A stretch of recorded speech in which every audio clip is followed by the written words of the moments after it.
Okay, Struggle for the Galactic Empire. This one's got a funny history for me. I picked this up before I got back into gaming, really. I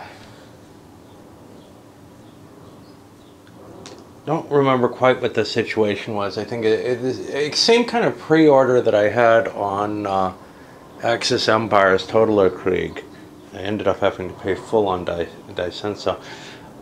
Just years and years before my videos started up and whatnot, I found a Decision Game somehow got my address. I'm not sure how. I probably put something on their website. And I got some notifications that there were new games coming out, and I thought, wow, there's still a wargaming hobby. And this is one of the things that I ordered.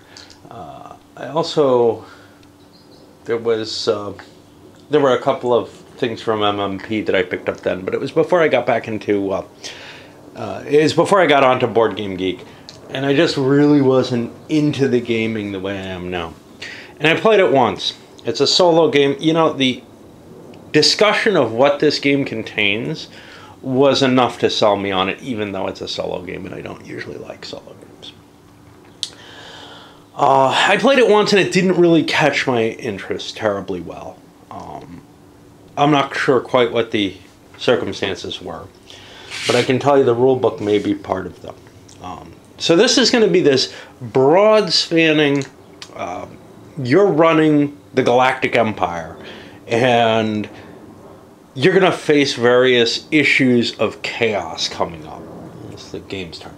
It's almost like a Freedom in the Galaxy solo game, except, well, one, the good guys are very obviously the Empire, and you're just facing these regular tons of challenges being thrown at you.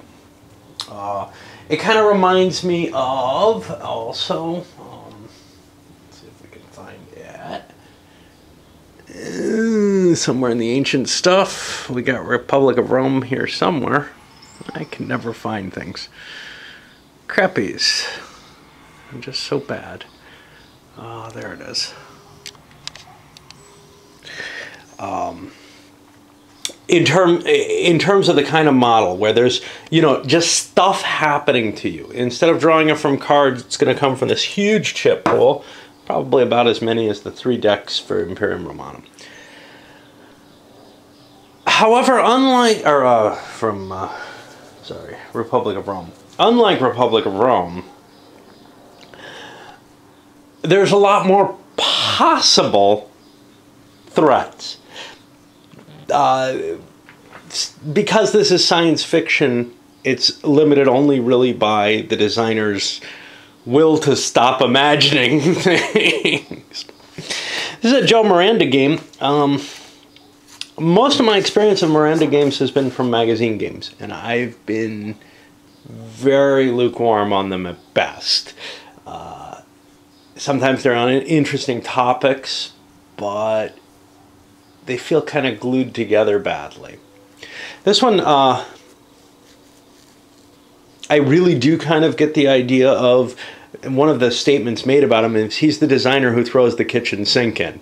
This is kind of like that, and there's something appealing to that. I like there to be all kinds of systems and subsystems. Unfortunately, like I said, the rulebook may be one of the big penalties towards why I played this once and put it aside. It's fully procedural, and if you know me, I hate procedural rulebooks. It's not at the level of the Axis Empire stuff, but this is befitting for a solo game in a lot of ways. When I did Carrier, I had the same issue. Basically, what you're doing is you're reading a cookbook telling you what you have to do in each instance to run the AI. Okay, in some senses, that has to be procedural, but it just doesn't sink in when you're reading the rules. So I don't feel like I know the rules, and unfortunately keeping that same style everywhere means that even my decisions aren't very clear to me or where they are. Let's take a look at what we have, though. We have this board, which is really kind of pretty. I like the spiral, galaxy, etc. And the main indications on this, these are places where there's enough stars that there's likely to be enough commerce that we can call it a system. And that's where these counters can be made. The scenario I'm going to play starts out with all the systems covered. I may play more scenarios. You have this multi-purpose track, which is going to keep track of the amount of chaos that's available, and that's the threat to the galaxy. If you can get your chaos down really low, your empire is going to be able to thrive. If the chaos gets high, there's just going to be tons and tons of chits coming out of here, because there's this little chart which indicates how high the chaos is, indicates how many chits. Now, one of the factors in the game that I do remember in reading it, if you can get your, I could see why, if you can get your empire to shrink tremendously, it becomes easier to fight the chaos, and then you can re-expand once you get yourself out. And that's, I think, the trick of the game, but it may not work in most scenarios. You also have these little markers to indicate how much money you have on hand, how much income you're making each turn, and how much maintenance you're paying. And these are all double-sided with the other thing on the other side. The reason for that is because they basically used 2 duplicate counter sheets for the game. It's kind of a clever way of printing some single-sided counters cheaper than you normally would, and most of the other counters, it makes sense for there to be duplicates. One place where it maybe doesn't make as much sense is in this cup. In some cases you'll be drawing counters that you'll have to discard because they're one shots and the duplicate is in there. Okay, you have bunches and bunches of charts and tables here. This is some of it. For example, this is to run the AI. All these independents have sort of a possibility to take different actions based on this random determination. And that's kind of cool. I think it's better than another game this kind of reminds me of is Sword in the Stars, where there are, that's based on Empires of the Middle Ages. I won't hunt that one down. Although that's actually very easy for me to find. And I've done a video coverage of Empires of the Middle Ages. I haven't gotten to Sword in the Stars yet. I don't like it as much. But Sword in the Stars has these sort of magnates, these independent empires that no player would control. And they operate kind of by an AI, but it's not a very impressive one. They just do a fixed set of operations. Here, with the randomness, it means that as a player you can't set things up to just hose the AIs. You don't know for sure whether or not they're going to make that move that will help you or whatever. At least that's my, my understanding at this point, without having played it in a long time and remembering almost nothing. But some others are, your normal charts for how your combat and such not is. This is actually just a randomization for the sectors.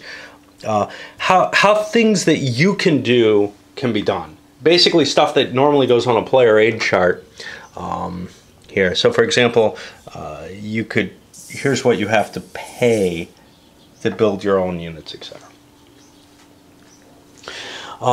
Counter-wise, you have some counter art on these. They're double-sided again, so that this is the chaos side. Now, in order to keep track of what kind of chaos you're dealing with, at least in the particular of an independent empire, you have these markers to show the forces, because each chaos element is its own has its own rules and can interact negatively with other chaos elements. So an independent empire could fight another independent empire, could fight a usurper, could whatever. I'm not sure about all of the things I was about to say. You have a number of different types of ships. These are alpha fleets. They're your most powerful combat fleets. Star fleets, Imperial overlords or something like that. Anyway, these are transhumans, who are humans who have transcended humanity or something. Control groups, political things. Regular colony ships, standard stuff, and world ships, which are more powerful, less risky colony ships in terms of they've got military capabilities as well. For the counters, let's take a look at what the numbers mean.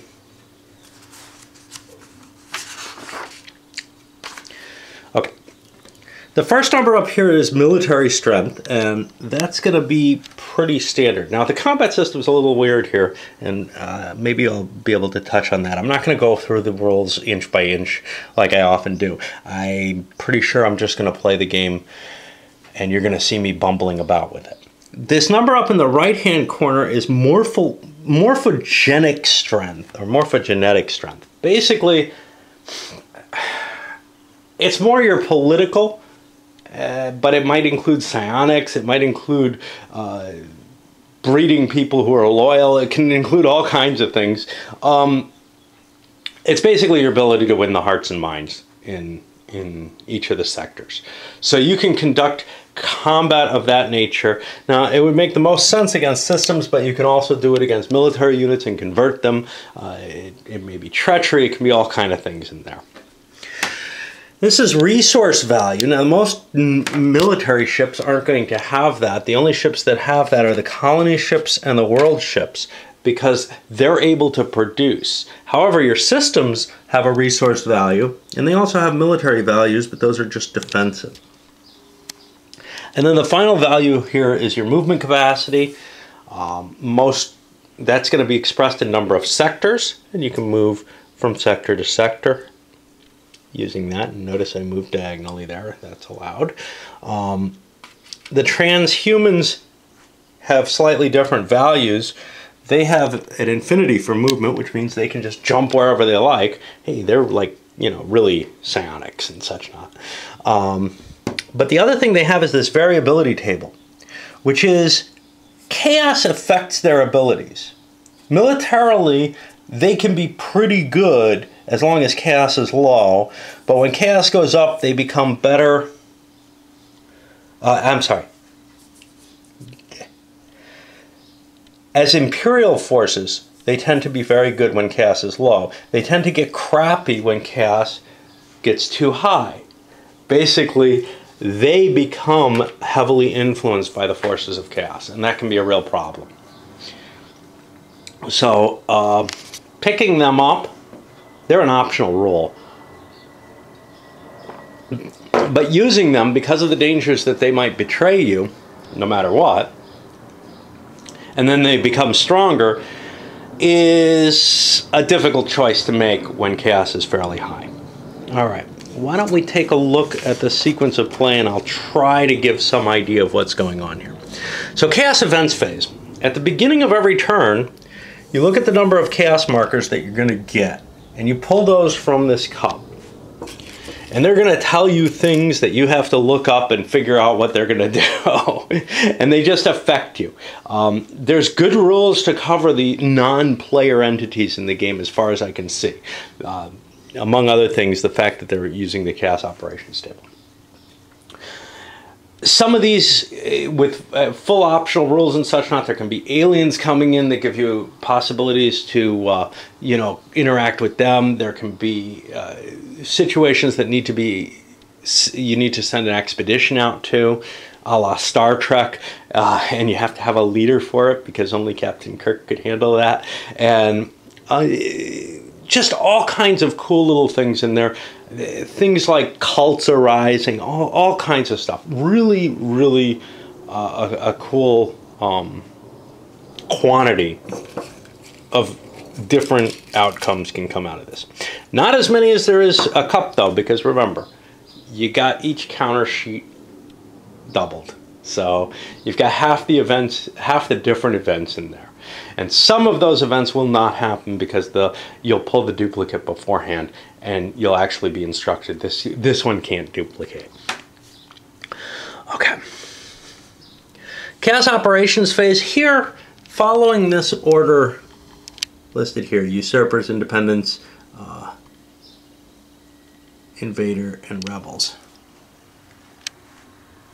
Each of the established problem peoples who will be using units like yours will roll on a chart appropriate to them. There's a die roll modifier here based on the leadership value of that force.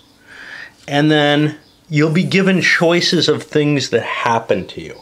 Some of that happen to that independent empire.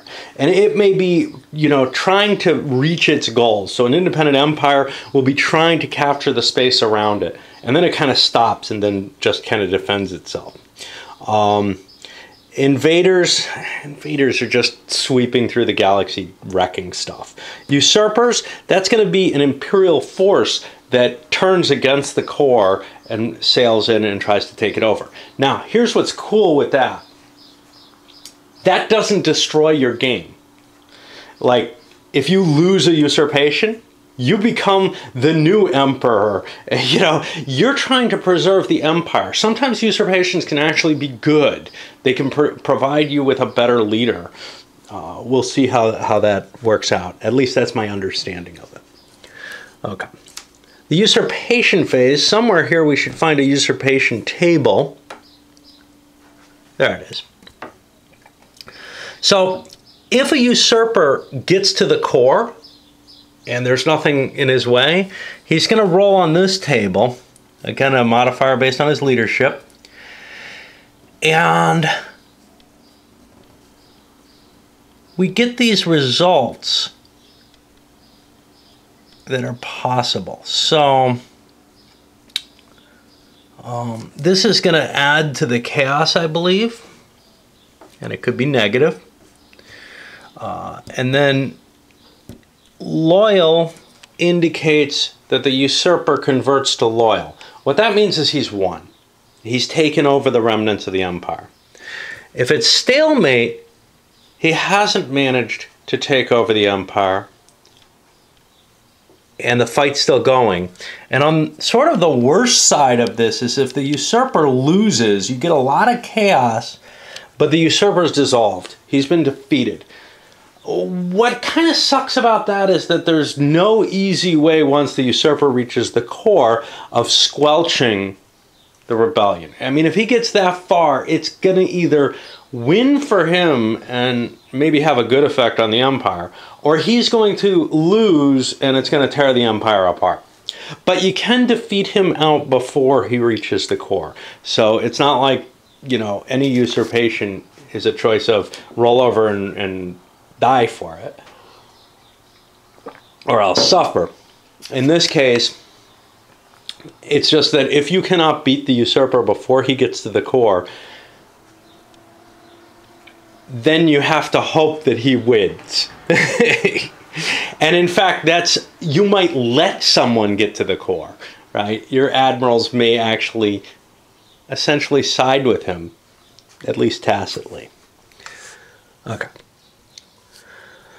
Chaos players have rules which determine whether or not they colonize. I think only the independent empires do this. Basically, if they have colony ships in territories without a system marker, they can remove the colony ship and place it. They will automatically remove the colony ship and place a system marker. If they don't have colony ships in places that they have captured where there's a system marker, they will automatically grab a system marker out of the cup, and those are random too, and place it, but that's going to cost them their production for the turn. Then we go to independent empire recruitment. The independent empires, I'm trying to remember if they have a die roll for this, or if they just automatically recruit stuff. Yeah, there's going to be a recruiting table. I've got to find it. Who knows? Maybe it's over here.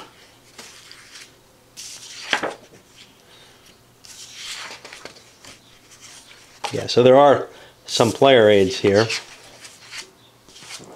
I don't see it. I'm looking. Here we go. So you basically just roll a die. And you add the resource value of all the systems that the empire currently controls. And the leadership value of the independent empire marker. Every independent empire has a leader associated with it, I guess. You know, or they might. Anyway, that'll give you some ships you produce. If there aren't enough in the countermix, there's kind of upgrade opportunities available, and that all follows. Again, a very procedural rule base. It's not worth reading until you actually need it, basically. This is not a game where you can form strategy. So if you can't understand the rulebook, you can't form strategy except through experience. And that's going to face me when I play it. And that may have been part of my disgust as well. I can't figure out what's going on. All I'm doing is following a goddamn cookbook. Was part of my issue with Axis Empires as well. But it definitely applies to a lot of solo games.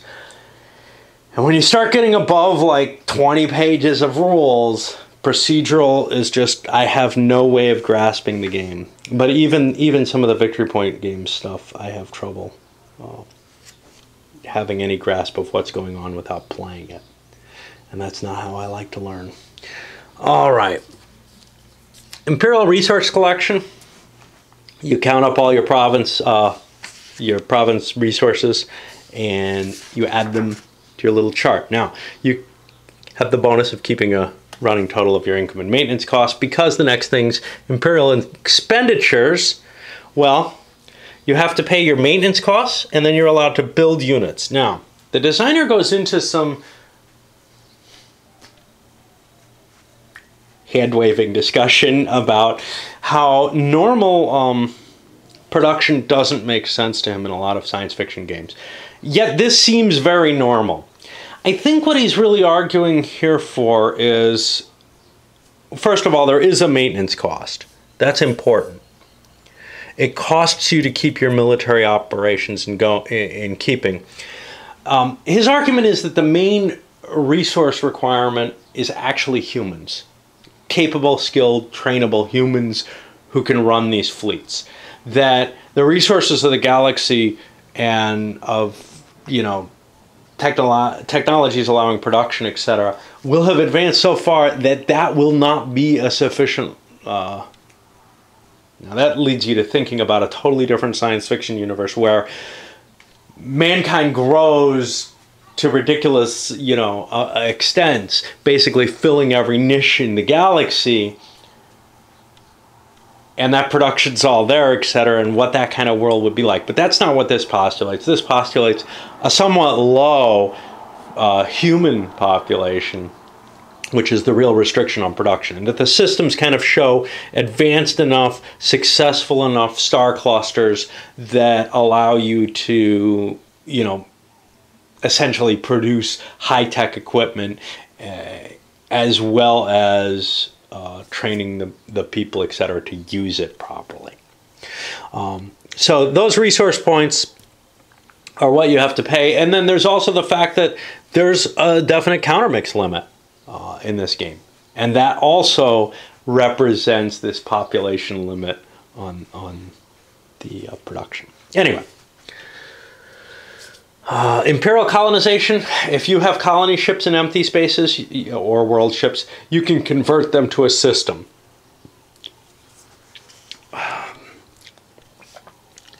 Imperial movement.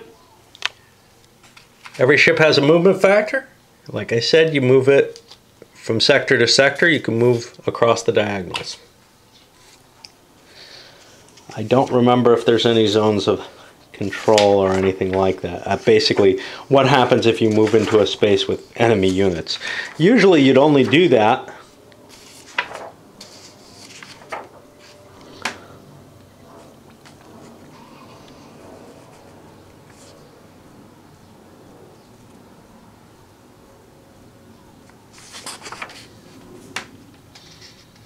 if nope, you don't have to stop when you enter a hostile force.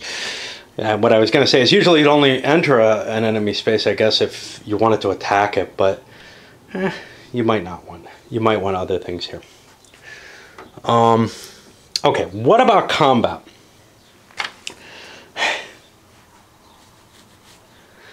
So,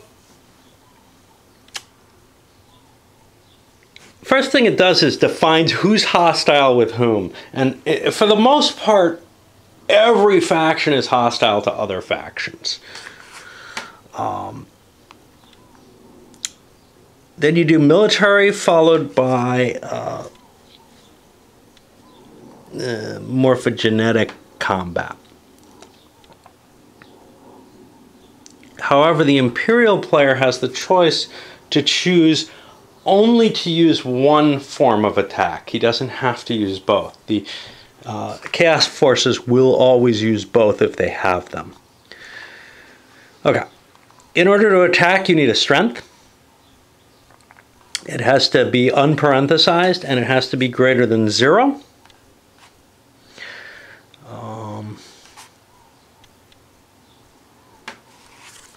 Any unit that's attacked must defend. Now, there's rules on stacking here. There's no limit to what's in a space, but you can create different stacks. But basically, stacking largely just allows your enemy to choose to attack one stack and leave other ones out of the way. It doesn't seem to me to be terribly valuable, like to split your stacks, but you may need to do it to make multiple attacks, like if you're attacking enemies, multiple enemy stacks. All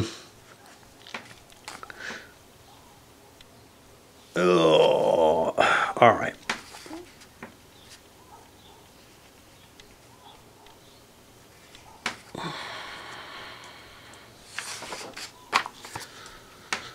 Lots of stuff there for the AI, but basically we're going to be following this combat table. And the way this works is kind of interesting. You're going to get a differential here.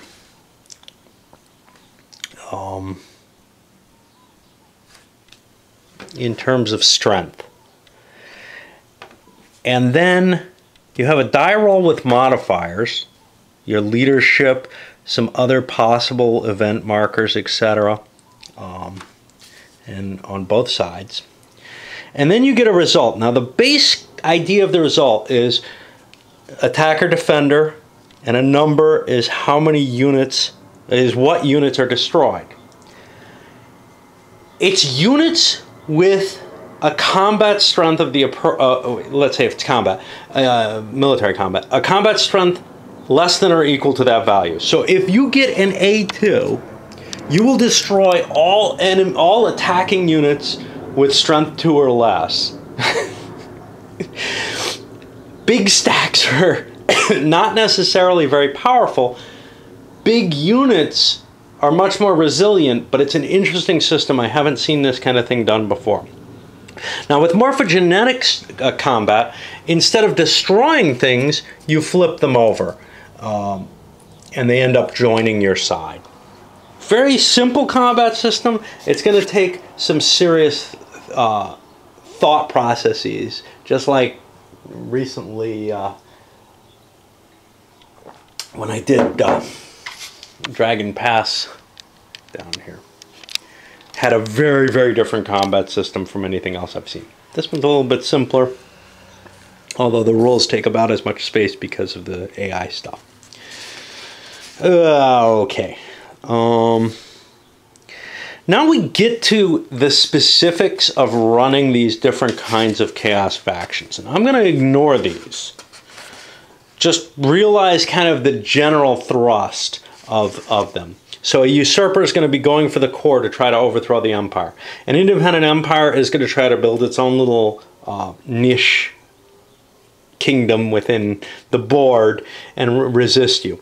Invaders are going to sweep in, and they're actually going to be boinking around, kind of at random attacking. And rebels, well, rebels more or less sit where they are, and they may or may not attack, but they're just resisting. Okay. Let's see if we can keep going. Imperial entropy phase. This is an attempt to reduce the entropy. Somewhere there's an entropy table. There it is. You buy opportunities to do this, I believe.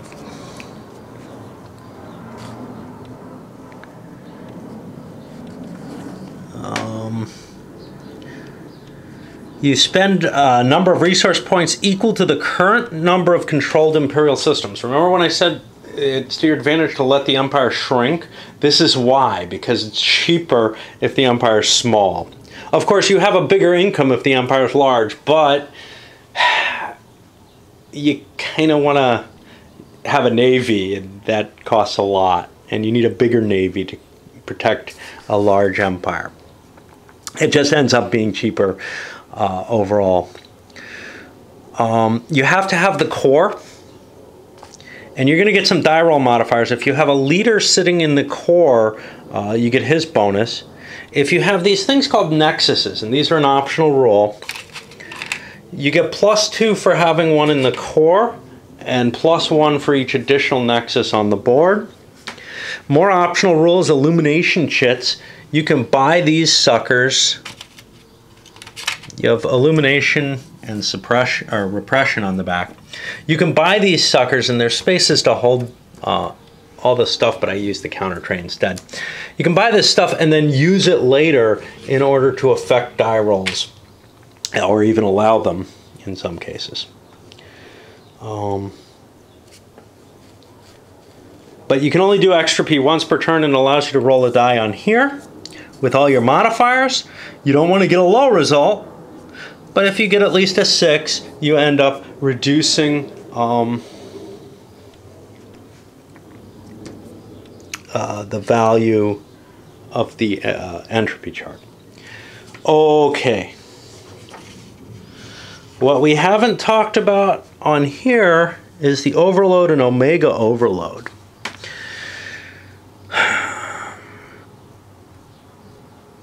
If an overload happens, any leader is eliminated, and any transhuman unit being recruited in the core sector is stopped when an omega overload happens. Okay. Leaders themselves, you get to buy these suckers, I believe. They have, 5 times the leader's value and no maintenance cost.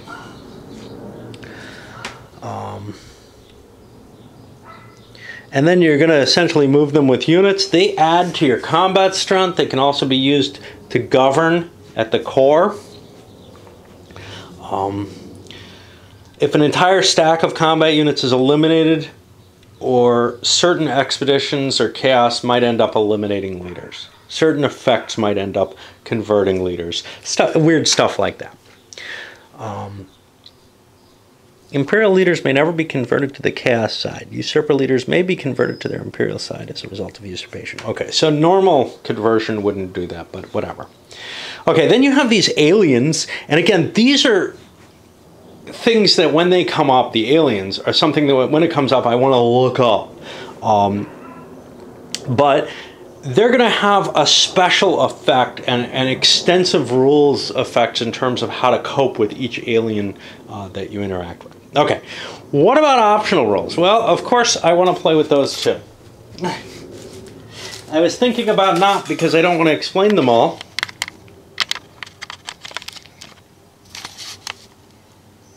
But I think we can do this. All right. Some of these are special units. So the Imperial Order. I start the game with an Imperial Order in the scenario I'm going to play. These are nothing terribly special, except they can't be converted by chits. And they're sort of my elite here. They have good movement and a combination of values that includes both military and the psychological warfare. Transhumans, I don't have any of them on the board. I think they have to be discovered. We've talked a little bit about them with their variable strength.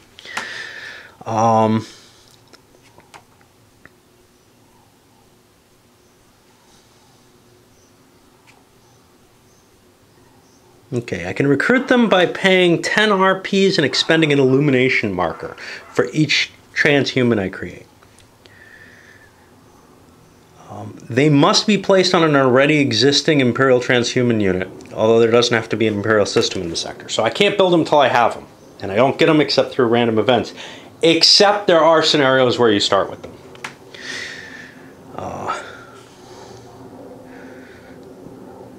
Okay.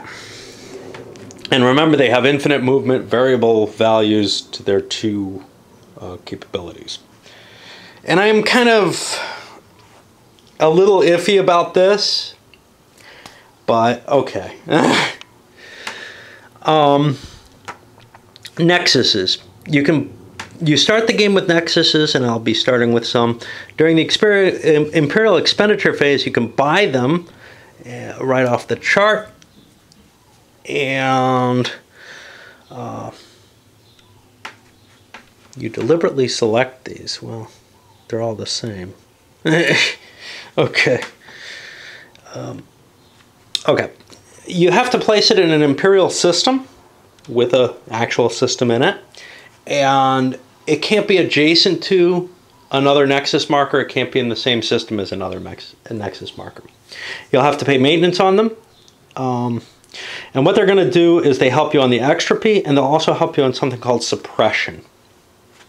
In fact, they may be something that you need for suppression. The repression and illumination markers. These guys. You again buy these. The cost listed there. Unfortunately, oh no, they also give you the information you need there. Okay.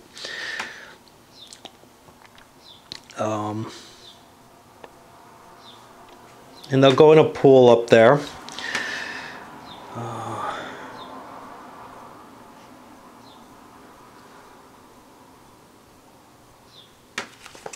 Okay. And repression can be used for the suppression action. We have already seen places where the illumination markers value is described. Unfortunately, they don't tell you here in the section on repression and illumination what it affects. They kind of hint towards it that repression can participate in suppression events, whatever that is, which we haven't hit yet. But that's okay. That comes right next. That's easy enough to see. But there's no indication of what illumination counters can be used for when you're looking them up. And that's one of the problems with these kind of, hey, let's trim the rules by only saying something once in each place, and assume that people will want to read the cookbook instead of what might have been the descriptive value of why you would want to have something, rather than you can buy it. They use a lot of words to say nothing, in effect. There's enough room in here they could have said something useful instead. Okay, so on a suppression, you're going to have a number. See, I don't know how this works. It uses a nexus or a repression marker. Is there a suppression phase? I don't see one. As soon as you determine in which sector a chaos... Okay, so when there's going to be a rebellion happening, you can declare suppression attempt. The Galactic Empire must have repression markers available, or there must be a nexus adjacent. So when the chit is drawn from the cup, and then you total the value of the suppression, you roll a die on the suppression table. Let's take a look at that. If we can find it. Yeah, there's too many tables on the map. I've got no idea. There it is. Okay. And you don't have to do this. But the results you get, well, here are your modifiers. The Imperial Nexus adjacent gives you +2. Repression markers, each one you expend gives you a bonus. The leader. However, the leader of the usurper, if there is one, goes down, reduces your roll. And you've got 2 results, which aren't spelled out here. So you got to look in the rules to see what happens.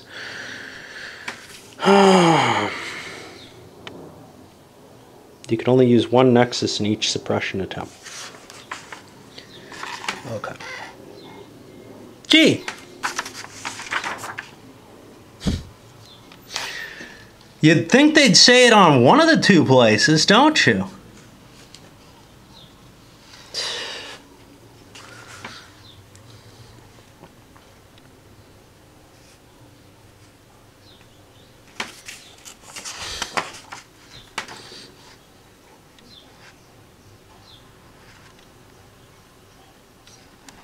Okay, now maybe they say it in the example here.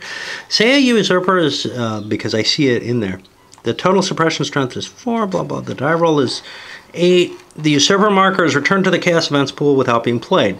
The player adds 2. See, now, this is not all explained anywhere except in the fucking example.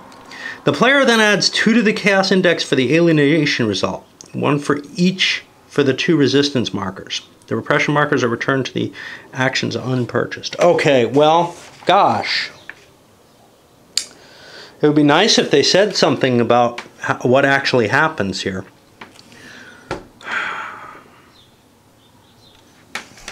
Because we've got alienation and resistance, and they aren't fucking spelled out in either place. Well, you know, I guess we'll have to make up rules as we go, or maybe look online and see if somebody wrote up rules for their own. Maybe even the designer did. Sometimes they do that.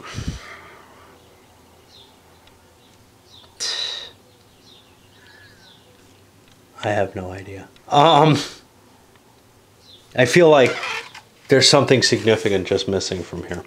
Not surprising with design, with decision games. Okay, illumination markers. Use these to enhance Imperial combat, to recruit transhuman units, and enhance entropy. You can throw them in combat to give you a die roll modifier, and likewise, remember they're needed for recruiting transhumans, and they give you a bonus on the entropy table. Increased resources. There's an increased resources table here. Most of the tables are pretty good. It's just this one has some results that nobody talks about anywhere. Except one of those results in... Shit, now I'm tripping. This is taking too fucking long. So basically you can increase your taxes at some risk of chaos, and you get this leader value there. And you do that during your resource collection phase. Okay, Stargates. These little suckers, you can buy them. I think you need to discover something to get them.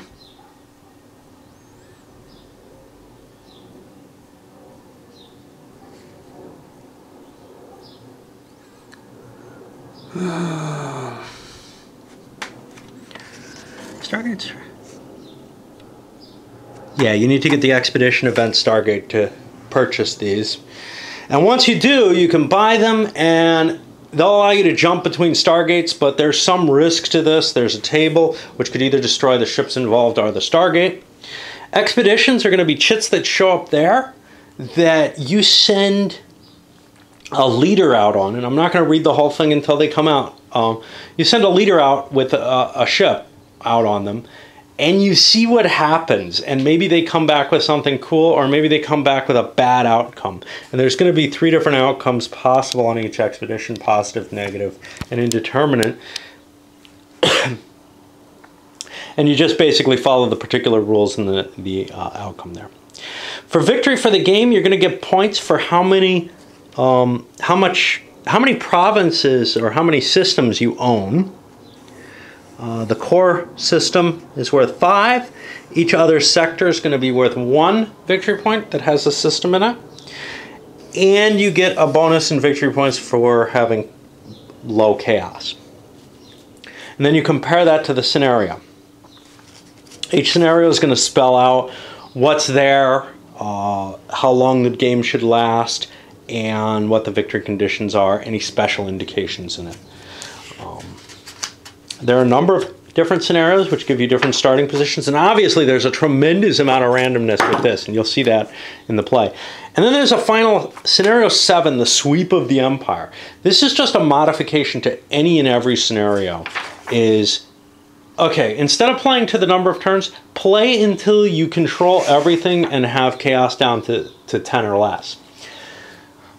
It might be worth heading in that direction in a couple of scenarios to see if they're really right, that empire and, you know, in chaos, basically the victory conditions given And these tell you what's going to happen. So if I have almost no victory points, I'm going to be in collapse. But if I have 45 or more, I get a galactic victory. Expanding probably indicates I'm going to win. Decline probably indicates I'm going to lose. It would be interesting to see if those are almost foregone conclusions, or if you could actually position yourself for a long term, kind of like a foundation type idea of let the empire collapse and then rebuild on top of it. Okay. Yeah, hurry up and go away because I think my video is just about to go to the 2 video mark.